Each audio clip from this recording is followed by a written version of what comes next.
balandi nyonso ya magazine Glody Mark News nayebi ke boza ebele na pokwa ya lelo pona kolanda magazine na biso ya pokwa ya lelo. Boza na komina masina précisément na Ré quartier 3 tozolobela likambo ya les enfants de la rue oyo balobaka bana ya balabala bana oyo basundola tolanda elema oyo. Biso magazine Glody Mark News tozobeta sete na oyo etali bana oyo na lokoto babengaka enfant de la rue bana oyo baza na nzela balalaka na nzela baza na lisungi te ya bapara na bango tozosenga na ministère ya famille genre famille pe ministère ya social bameka kotala bana oyo bazokotelengana na nzela bazobetela mbula.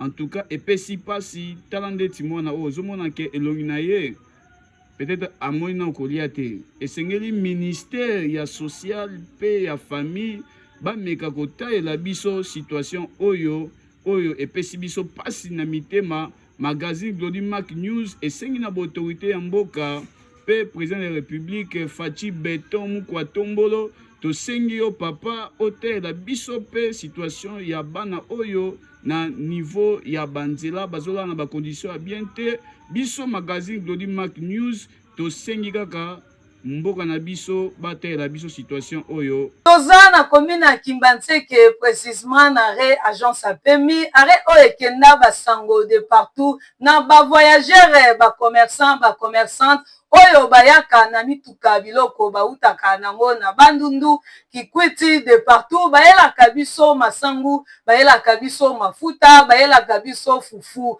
mais bosoto makasi etondi wana na Ré agence ya APEMI botala liboso boye bangungi bobwaka ba matiti ya pondu basalite poubelle partout de partout population ya Kingasani balobi ebele. Biso magazine Glody Mark News tozoko benga mili ya Kimbantseke na arrêt ya agence PMI bosoto o ezwami wana soki otali yango malaria ezakaka wana typhoïde ezakaka wana bamib soki oleki wana okosala 30 minutes te sans pourtant typhoïde ebeta na nzoto. Biso magazine Glody Mark News tosengi na gouverneur de la ville province de Kinshasa papa Daniel Bumba okota likambo oyo pona epesi biso pasi na situation bato bazo vivre awa na agence ya PMI batu tandeti bandeko bazo teka na bango tala batu bafandi na bango batu ba mesani na bosoto epesi biso pasi tosengi na autorité bakota likambo oyo. Bapara nyonso oyo balingi kotangisa bana na bango na ekole ya qualité na ekole oyo eza na ba norme normale na ville province ya Kinshasa précisément na commune ya Mongafula ekole Nova Eligo oyo eza na Mongafula tolanda elema oyo. Province ya Kinshasa to sepelaki makasi tala basali na bango eza kitoko bien climatisé. Nova Eligo numéro 1 na ville province ya Kinshasa basal nango lokola basal de fête tala environnement ya école ba climatiseur ba split condition de vie eza kitoko tosengi école Nova Eligo ba poubelle moderne so tali ba split na kata ba salle ezoleka na kitoko enseignement ya qualité. En tout cas biso magazine Glody Mark News topesi matondi mingi na promoteur Sedi Pierre Nzakunu na musala kitoko oyo azosala na kati ya école Nova Eligo. Magazine Glody Mark News elobi boye esengi na bakonzi ya mboka ba soutenir mutu azana initiative ya munene boye oyo azali référence nationale na oyo comme éducation azali pe premier préfet noir na Athénée de la Gombe na période ya Mobutu toyoki historique na yango eza kitoko mingi biso magazine Glody Mark News tolobi kaka papa okende liboso pour mettre les élèves dans de bonnes conditions et nous pouvons voir cette salle qui en est la preuve. Nous pouvons voir il y a des carreaux, il y a des rideaux, il y a des plafonniers et je n'ai jamais vu une salle pareille. qu'à Nova Eligo. Nous pouvons voir dans beaucoup des écoles, il n'y a pas de salle comme dans cette salle. Parce que moi, j'ai commencé dans cette salle, c'était encore inachevé l'année passée. Et voilà, dans cette année ici, il y a quelques mois seulement, il a investi beaucoup d'argent pour cette salle. Et j'ai tenu à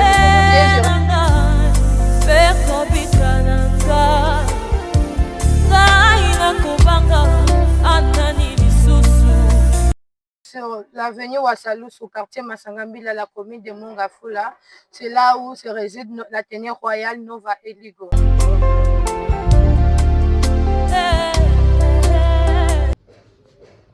Bonjour mes amis les Eligo. Les Eligo avec qui on a fait un long parcours ensemble. Bonjour les amis Néo Eligo, c'est-à-dire les élèves de Nova Eligo. Je vous salue tous. Je prends la parole aujourd'hui à l'occasion d'un double anniversaire très important. C'est l'anniversaire bien sûr de notre école Nova Eligo, que nous appelons aujourd'hui l'Athénée royale Nova Eligo, en souvenir bien sûr de l'Institut de Gombe, où j'ai fait pratiquement toute ma carrière dans l'enseignement. Et bien sûr, il y a mon anniversaire personnel, je totalise à ce jour 50 ans de carrière dans l'enseignement. Je veux dire un demi-siècle dans l'enseignement. Et je suis toujours là, je suis encore actif dans l'enseignement.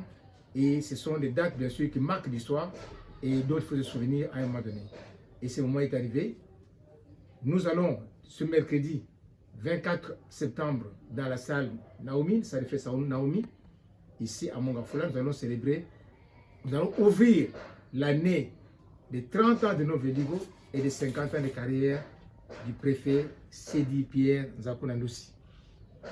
Mes amis, c'est pas facile, la carrière de l'enseignement, tout le monde sait, c'est difficile, il faut des sacrifices, il faut une vocation, il faut un dévouement à toute épreuve, mais nous sommes arrivés et aujourd'hui, nous sommes contents de regarder les champs labourés en 50 ans, ces champs est vaste. Les éducateurs sont partout à travers le monde et ça me réjouit énormément. J'étais disparu pendant un temps, mais je n'étais pas disparu. Je suis resté dans l'enseignement, j'ai travaillé en silence.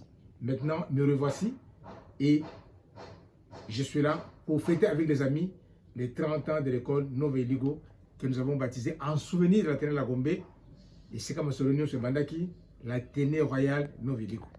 Alors je crois que tout le monde, là où il est, va devoir s'associer à nous pour célébrer ces deux anniversaires qui marquent l'histoire de l'enseignement de notre pays. Alors, bonne fête à chacun. Je vous dis, je vous remercie. Merci. balandi ya magazine côté Mac News tomoni ndeko na biso awa toyebi te ndeko na biso bonjour d'abord. Bonjour. Est-ce que okoki kopesa biso kombo na bonga ni Komona ngai monsieur David Chilumba Bondo. Monsieur David Chilumba Bondo. Ozali nani na école Nova Eligo? Naza enseignant à 6e année primaire. Est-ce que okoki koyebisa balandi ya magazine côté Mac News lelo ezali événement nini otema kozomona bato tema ba élèves tema ba rotondi awa ebele? Est-ce que koyebisa balandi ya magazine côté Mac News ezali nini? Bon, na rolo bana français ou bien na Attends en français, attends en lingala. Magazine et la bilingue. bien ceux qui si vous nous voyez ici, Oui. c'est parce que nous voulons fêter les 30 ans d'existence de notre école. Notre école, Athénée royale Nova Eligo, a été créée en 1995 et aujourd'hui, là, en 2025, ça totalise 30 ans. C'est pourquoi nous n'avons pas voulu que cette année puisse passer comme ça, dans l'oubliette. Nous voulons que ça soit vraiment une année où nous allons commencer les choses sur de nouvelles bases. C'est pourquoi nous sommes venus pour fêter. Nous avons invité les autorités, les parents, les professeurs sont là, les élèves sont là aussi. Merci beaucoup, mon prof. Non, c'est ça. Prof, non, merci beaucoup. Je voudrais dire, c'est parti dimanche avec la rencontre, j'ai fini de prêcher. Et puis on vient de m'annoncer que mon ancien préfet veut me voir. Je m'attendais à tout, sauf à cela. Et puis je l'ai revu. Il peut même témoigner toute l'émotion qui m'a saisi. Et je lui ai rappelé comment c'était un homme rigoureux. Allez, nous à l'époque on les trouvait durs, Mais cette rigueur, elle a été d'une très très grande importance. Il nous a appris la ponctualité. Quand on venait à l'école, habillé toujours la chemise bien enfilée et d'une très très grande rigueur. Mais je lui ai rappelé quelque chose qui me frappait énormément. C'était son élocution, sa diction, sa belle façon de parler. Et il n'avait aucune idée, lui, il ne faisait que crier sur nous. Et moi, les petits garçons que je disais, je voulais parler un aussi bon français comme mon préfet en train de le faire. Et même avant que je ne quitte, j'ai vu combien il a révolutionné cette école. Et plus tard, cette appellation Eligo est restée, qui a permis d'unir plusieurs générations de ceux qui sont sortis de l'Athénée royal de la Gombe. Donc, sentiment de bonheur, sentiment de reconnaissance à mon préfet qui a par mégarde utilisé le mot ami. J'ai dit je ne suis pas et je ne serai jamais son ami. Je serai toujours son élève. C'est lui sur qui il a eu une grande influence. J'ai tenu devant ce public à lui dire un grand merci. Dire que l'enseignement ne paye pas, ça dépend avec quel yeux on regarde. Si le paiement, c'est simplement le salaire, le côté pécunier, je ne pense pas que les enseignants ont le meilleur salaire dans notre pays. Mais je pense que l'un des salaires des enseignants, c'est de voir des personnes qu'il a eu comme des grands devenir des grands baobabs. Et voir le petit Dalo qu'il a eu encadré, devenir tant soit peu ce qu'il est devenu. J'ai vu dans les livres d'or le nom de quelqu'un de très illustre qui est passé par ses mains aussi. Il m'a tout à l'heure parlé de quelqu'un qui lui a rendu service quand l'école a voulu commencer avec une banque que je n'aurais pas mentionné ici. Quel salaire plus grand que cela. Et je parlais tout à l'heure dans l'une des salles de classe. Mon père est mort il y a 3 ans. Matériellement, j'ai essayé de lui donner tout ce que j'essayais de faire. Mais je pense, il me l'a dit un jour, son plus grand bonheur, son plus grand salaire, son plus grand sujet de bonheur, c'est il y a 3 ans, 1 année et demie avant qu'il ne meure. Je suis allé le voir et je les raccompagne, il me regarde droit dans les yeux. Il dit, je suis fier d'être ton papa. Partout où je passe, je suis honoré à cause de toi. Et pour moi, c'est le plus beau compliment de ma vie que j'ai jamais reçu.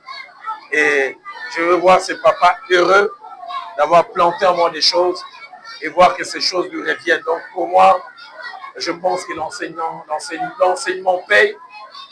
Allez, je prie que les salaires puissent aussi être pécuniaires, mais je crois que les salaires vont au-delà du pécuniaire. Et le bonheur que cet homme peut ressentir en me voyant vivre aujourd'hui, je pense que c'est plus que ce que l'on peut recevoir sur le plan matériel. Voilà ce que je peux dire. Apôtre Roland Dalo ayaki ko visiter école Nova Eligo oyo promoteur ya école azali ancien préfet na ye Tolanda. Boende zalaka na impact pe idéologie tomoni arrivé ya apôtre Roland Dalo na école l'Athénée royal Nova Eligo aye ko visiter ancien préfet na ye oyo akambaka ye alakisaka ye atangisaka ye na esika ezalaka Athénée de la Gombe.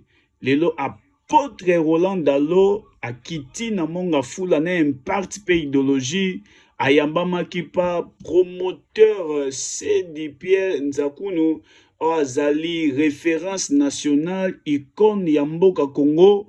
Ayambaki apôtre Roland Dalo talakei akei ya munene pe carnaval munene eningisi monga fula na quartier Masangambila ya kati eningisi batu tolanda akei ya mobange na kati école Nova Eligo pe tosengi kaka na apôtre Roland Dalo a simba toujours école Nova Eligo parce que bolingo oyo balakisi ye biso magazine Glory Mark News tondimi apôtre Roland Dalo na bolamu nyonso oyo alakisi na l'Athénée royal Nova Eligo.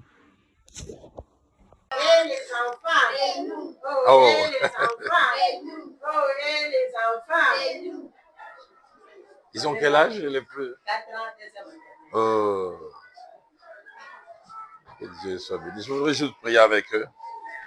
Papa, je te prie pour ces enfants tout jeunes, un peu comme des grains qui sont en train d'être semés et qui ont... tokomi na espace promotionnel tolanda elema oyo alekisa anniversaire na ye mutu nyonso aza na besoin alekisa mwa eloko moko boye aza nango soit invité aza na besoin aleka na magazine Glody Mark News to mpe oza na besoin ya basalela yo clip leka boya ebele toza na prix moko promotionnel, prix moko réduit, prix moko ya mokie, prix moko na talo ya lipa, vous ne serez jamais déçus. Nini magazine na bino Glody Mark News o bobandaki tellement ko luka o bobandaki komituna magazine nini ekoya na chaîne moko ya kitoko makasi comme on magazine Glody Mark News. Magazine Glody Mark News eza wana pona ba promotion. Que ce soit on a la promotion et loko no beto solo promotion. Maison d'habillement, on a la maison mo ya couture, on a la posa et loko no yeban. Okenda na ba magazine mususu ba salo promotion ya ndenge wana. Mais na magazine Glody Mark News nde makambo. Boya mingi na magazine Glody Mark News eza pe na prix ya muke mbongo ya mikate.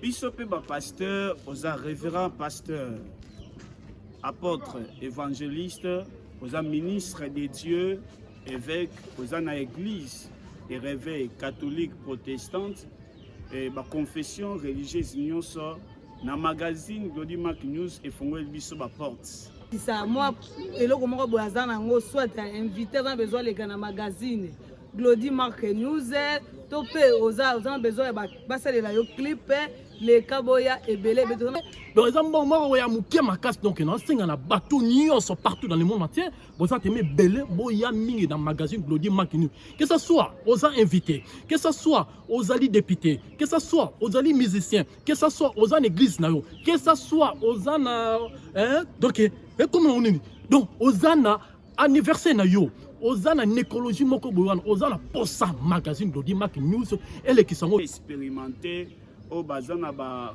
capacité ya ba investigation ya makasi Glody Mark News et fongoli porte pour la religion bozana séminaire ozana na convention benga magazine Glody Mark News na prix ya mukie élément na yo koleka. Que Dieu vous bénisse à vous. Voilà, bonjour. Rai Maître Gauthier, pratiquant des arts martiaux, acteur de cinéma, juriste et puis politicien congolais. Nasenga na bino nyonso bato nyonso bolingaka magazine Glody Mark News. Bolanda magazine oyo chaque jour na 19h puis rediffusion na 7h15 na Shalom télévision. Donc so bolingi bolanda makambo nyonso etali politique, makambo nyonso oyo elobela loisir eza kaka na magazine Glody Mark News. Donc bolanda magazine wana nga mpe nalekaka na magazine wana. Donc eza magazine moko ya kitoko topesa yango force. Magazine Glody Mark News ezalaki na église Génération de Daniel Tolanda. À la fin, ils ont poussé les cris de joie. À la fin, ma trompette et Betty, ils ont commencé à pousser des cris de joie. Écoutez ce qui s'est passé. Baluka qui te bat qui ne ta porte. Baluka qui te bat qui ne forcer. Mais Jéricho et Ngomoko et Koué Yanki, Nazo et Bisayo, continuez au bon de là. Au forcer un moment, au moment où on a récité à Ngomoko. Et je dis à quelqu'un, la prière brise les choses. La prière brise les miracles. Dieu est puissant et Dieu est capable de te défendre. Amen. Système de la sorcellerie. Ta prière est capable de te positionner. La prière est capable d'ouvrir des portes. Alléluia. Si la chose ne fonctionne pas, tu as comme l'impression que ta prière ne donne pas de résultats. Ne cesse pas de prier. Qu'aucun ta propriété.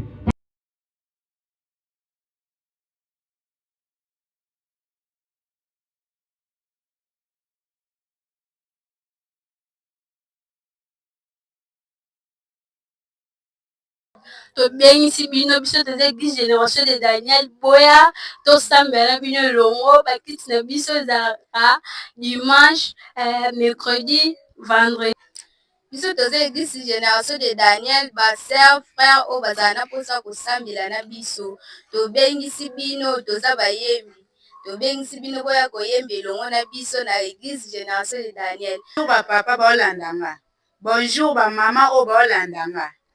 Biso toza église génération de Daniel toza na mobutu 25 yaka tosambela elongo oza na place moko osambela baetufaka yo wana doya koyembela nzambe wana doya kosalela nzambe ata komema baketa kopangisa etonga na nzambe me baetufaka yo makasi ndeko na nga yaka awa na église génération de Daniel toza na posa na yo oya kosalela mosala ya nzambe tosala mosala ya nzambe elongo.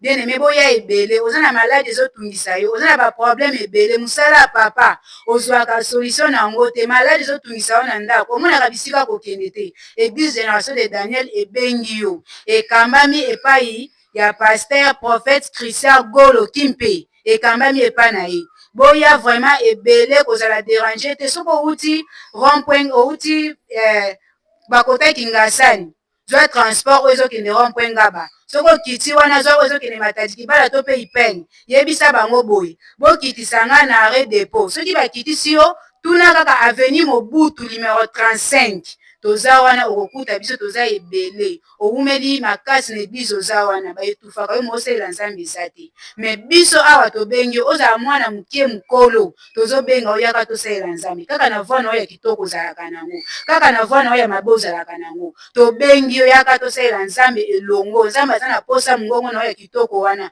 nzambe epe aza na mposa mongongo na yo oyo ya mabe wana mpo nzambe aponi te biso awa toponi ekolo te toponi ekolo te toza awa tozoluka biso tosambela elongo yaka na baproblème na yo kotika problème na ndako te o oza na mwana alobaka te o problème na yo ozwaka solution te yaka na église génération de Daniel yaka tosambela nzambe elongo na prophète Christian Golo oyo nzambe atindela biso na se na moi aza disponible mpona koyamba yo kokutana na ye okofuta mbongo te okofuta eloko te ni 100 francs ni 50 francs numéro na ye ezalaka nango disponible na mutu nyonso bien aimé yaka tosambela na yo elongo nzambe apambola bino tozozela bino soyez les bienvenus merci beaucoup. Bonjour à tous, et là, Frère Super, Nakamamara, na église génération de Daniel, quand même, la prophète Christian Golo. Pour ça, ce que vous avez ici, bateau, baza musika, baza pour ça, qu'on s'attache na biso, de loin, même si pembe. Vous avez pour ça, ma maman, ma frère, ma papa, tout ça, na nelongo. Boye, belé, ah, la génération de Daniel, tout ça, pour ça, na bino, alisa, koko, teza, pamba.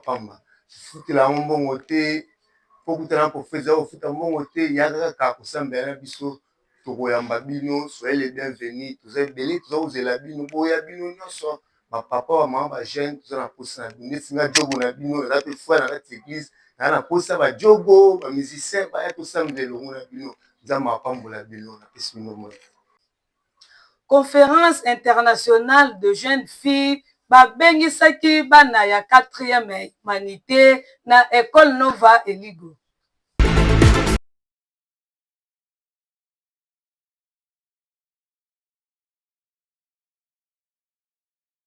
Je vous prie de prendre place pour qu'on débute notre cérémonie.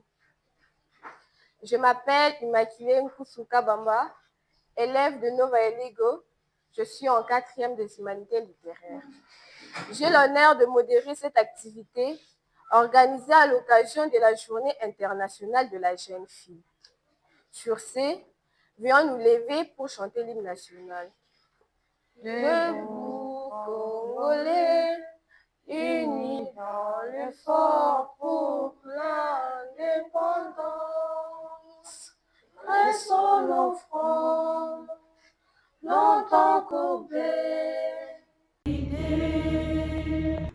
ezalaki na impact mpe idéologie magazine Glody Mark News ezalaki sur place. Famille et enfants de la commune de Mongafula, vous avez la parole. Qui sommes-nous? Nous œuvrons dans quel domaine? Nous sommes SAM, nous œuvrons dans l'éducation et la santé. Nous sensibilisons plusieurs familles sur l'importance de l'éducation. et surtout chez les jeunes filles. En 2019-2020, nous avons eu à scolariser quelques démunis dans les quartiers. Magazine Glody Mark News et Zalaki na conférence internationale de la jeune fille Oyo Babengisaki élève il y a 4e des humanités il y a école l'Athénée Royal Nova Eligo Oekambamaka na promonteur Sedi Pierre Nzakunu Oyo. Tokomi na rubrique na biso ya invité du jour Tolanda.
Insécurité na commune ya Mongafula na quartier Masangambila, population Masangambila bazolala te, balobaki na micro ya magazine Glody Mark News Tolanda. Insécurité na commune ya Mongafula na quartier Masangambila na localité ya Luzumu babetaki sete na micro ya magazine Glody Mark News basengi na bakonzi ya mboka batela bango situation sécuritaire o ezali côté kuna parce que soki ekomika sécurité eza ba criminel bazoyaka ya kokota ba dégâts batko déplacer mais ba souci eza te même si babengi bango baza mwa distance na kindele ipare so babengi bango bayaka te. Masangambila na commune ya Mongafula kozanga la police yango moni ke non insécurité eza mwa makasi koto batela bango situation sécuritaire o ezali côté kuna parce que soki ekomi kaka butu kotambola ekomi bango pasi bakomi kobeta bakalikili na mutu loko.